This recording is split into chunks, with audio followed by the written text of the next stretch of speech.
ये है talks news network और आप देख रहे हैं पॉलिटॉक्स, राजनीति का कच्चा चिट्ठा। नमस्कार। आज पॉलिटॉक्स के साथ बातचीत करने के लिए एक खास मेहमान हमारे साथ मौजूद हैं जो 7 बार से लगातार विधायक हैं, पूर्व मंत्री रह चुके हैं और अभी उपनेता प्रतिपक्ष राजेंद्र राठौर साहब। नमस्कार सर। नमस्कार। राठौर साहब, बात करते हैं प्रदेश की राजनीति की। तो अभी आपको लगता है कि राजस्थान में भी एमपी प्रकरण, जैसे एमपी में हुआ कि सिंधिया ने इस्तीफा देके कांग्रेस से बीजेपी में शामिल हो गए और वहाँ सरकार ही बदल गई, शिवराज सिंह मुख्यमंत्री बन गए, क्या ऐसी संभावना राजस्थान में नजर आती है आपको? देखिए, मध्य प्रदेश की सरकार की जब हम बात करते हैं तो अपने बोझ से सरकार टूटी है। भारतीय जनता पार्टी की संस्कृति आयाराम गयाराम के माध्यम से सरकार बनाने की नहीं है। राजस्थान में भी सरकार है। हम राजस्थान के अंदर भारतीय जनता पार्टी के 73 विधायक हैं, पर सरकार के अंदर जिस प्रकार की गैर बराबरी चल रही है, जिस प्रकार की अनदेखापन चल रही है, जिस प्रकार की गुटबंदी है, टुकड़ों में बटी हुई सरकार, रोज सरकार के कभी सरकार के विधायक, कभी सरकार के मंत्री सरकार की नीतियों के विरुद्ध में और सरकार के कार्यक्रम के विरुद्ध में निरंतर अपनी बात को मजबूती से कहते हैं। ये सारी बातें ये दिखा रही है कि कुछ न कुछ ऐसा है जो नहीं होना चाहिए। और मैं समझता हूं कि भारतीय जनता पार्टी कभी पहल करने वाली नहीं है सरकार को अस्थिर करने के लिए। सरकार अपने ही बोझ से टूट जाए, ये इस पर तो कोई खुदा ही कुछ कह सकता है, इस पर मैं कोई टिप्पणी कर नहीं सकता। राठौर साहब, कुछ दिनों से नोटिस किया जा रहा है कि भरतपुर विधायक विश्वेंद्र सिंह जी लगातार बीजेपी की तारीफ कर रहे हैं। अभी आरती पैकेज की भी उन्होंने तारीफ करी है। अभी कल ही आज ही शायद उन्होंने गजेंद्र सिंह शेखावत को इन्वाइट किया मिर्ची बड़ा खाने के लिए। तो ये क्या है, मतलब उनका हृदय परिवर्तन बीजेपी की तरफ हो रहा है या इसको एक परिवर्तन की कोई वो माने, एक अंदाजा? भरतपुर के विधायक भरतपुर के पूर्व शासक भी है, शासक लोग हैं जो कई बार बेबाक से अपनी बात को भी कहते हैं। उन्होंने जो चीज़ महसूस की वो उन्होंने अभिव्यक्त कर दी। मैं समझता हूं कि इस बात पर मैं क्या टीका टिप्पणी करूं। उनके समय समय पर अपनी ही सरकार और अपने ही मंत्रियों को, अपने ही चिकित्सा राज्य मंत्री को जिस प्रकार वो लपेटते हैं, ये दिखा रहा है कि वो ऐसा है जरूर है, परंतु ये निर्णय उनका है कि वो क्या करें, क्या करेंगे, क्या नहीं करेंगे। मैं उस पर कोई टीका टिप्पणी नहीं करूंगा।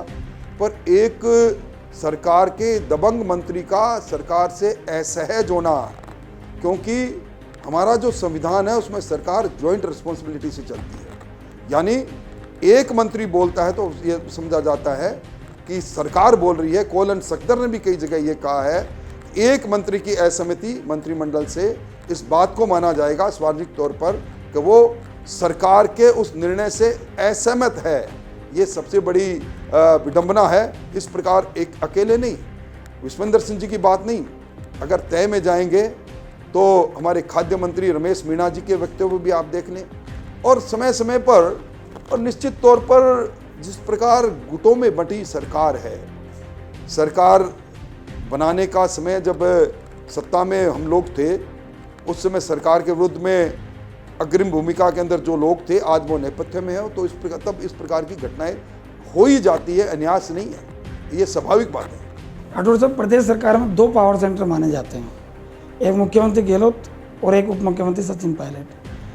आप इन दोनों को कैसे देखते हैं? और कई ऐसे मौके आए जब इसे देखा गया, ऐसा मतलब लगता है कि राठौर साहब पायलट साहब को सपोर्ट करते हैं। नहीं, मैं किस पायलट साहब को सपोर्ट नहीं कर रहा। मैं ये निश्चित तौर पर कहता हूं कि सरकार बनाने के अंदर जो सक्रियता और जो भूमिका पायलट साहब की थी, निसंदेह पूरे राजस्थान ने उसको देखा। पर अब जो आप 2 पावर सेंटर कह रहे हो, एक पावर सेंटर का फ्यूज निकालने का काम मुख्यमंत्री जी ने किया है। तो निश्चित तौर पर जब पावर सेंटर कमज़ोर पड़ता है तो कई बार स्पार्क हो जाता है, और स्पार्क होता है तो उसमें पूरी बिजली गुल हो जाए पता नहीं, पूरी पावर गुल हो जाए पता नहीं। राठौर साहब, आपका इतना लंबा राजनीतिक अनुभव है, आपने इतना मेहनत करी बीजेपी को राजस्थान में बनाए रखने के लिए, आपको कभी लगा नहीं कि कई बड़ी जिम्मेदारी आपके पास आते आते रुक गई? नहीं, मेरे पास जो जिम्मेवारी है बिल्कुल सही जिम्मेवारी है। मैं ज़मीन से जुड़ा हुआ कार्यकर्ता हूँ। मुझे कभी मन में लालसा भी नहीं कि इससे बड़ी जिम्मेवारी मेरे को क्या मिलेगी। जब जब भैरव सिंह जी के समय से लेकर जब जब सरकार बनी, तब मैं सरकार का हिस्सा बना। सरकार जब नहीं रही तो कभी मैं सचेतक के रूप में, कभी उपनेता के रूप में मुझे मेरे संगठन ने, मेरी पार्टी ने जिम्मेवारी दी इससे बड़ा मेरे को और कौन से पदों से नवाजा जाएगा। मैं तो मेरे नेतृत्व के प्रति कायल हूं, जिन्होंने मुझे समय समय पर काम करने के लिए प्रेरित किया। और सर, आपका जो राजनीतिक अनुभव रहा, आपने इतने सारे उतार चढ़ाव देखी, पहले की राजनीति में और आज की राजनीति में बड़ा डिफरेंस आ गया है। तो आप जो आज का युवा जो राजनीति में आना चाहता है, उसको आप क्या कहना चाहेंगे? देखिए, राजनीति कोई शौक नहीं है, राजनीति कोई पैसा भी नहीं है, राजनीति सेवा है और सेवा का जज्बा मन से निकलता है। आज कोई अच्छी गाड़ी पहनकर, अच्छा चोला पजामा पहनकर और 4 पोस्टर लगाकर सोचे कि वो युवा नेता बन गए, ये मर्ग मरीचिका का कुछ दिन के लिए हो सकती है और कभी मौका भी मिल जाता है। और अगर सेवा का जज्बा नहीं हो, मैं देख रहा हूँ कि कई बार जिस प्रकार की बात आज राजगढ़ में उठ रही है, हमारे नए विधायकों से मैं निवेदन यही कहूँगा कि हम अपने उस निर्वाचन क्षेत्र को अपनी जागीर नहीं समझें। हमें सेवा के लिए जनता ने मैंडेट दिया है, हम ट्रस्टी और ट्रस्टीशिप से काम करें। और जब जागीर समझना चालू कर देते हैं, तब सोचते हैं कि मैं जैसा कहूँ वैसा पटवारी भी करे, गिरदावरी भी करे, तहसीलदार भी करे, SHO भी करे, तब इस प्रकार की बातें उठती है जो बातें आज राजगढ़ में सामने आ रही हैं। तो ये थे राजेंद्र राठौड़, बीजेपी के सबसे वरिष्ठ कद्दावर नेता, जमीन से जुड़े हुए। हमें इन्होंने टाइम दिया, पॉलिटिक्स के साथ बातचीत करी, इसके लिए आपका बहुत बहुत धन्यवाद। बहुत बहुत धन्यवाद, बड़ा अच्छा लगा।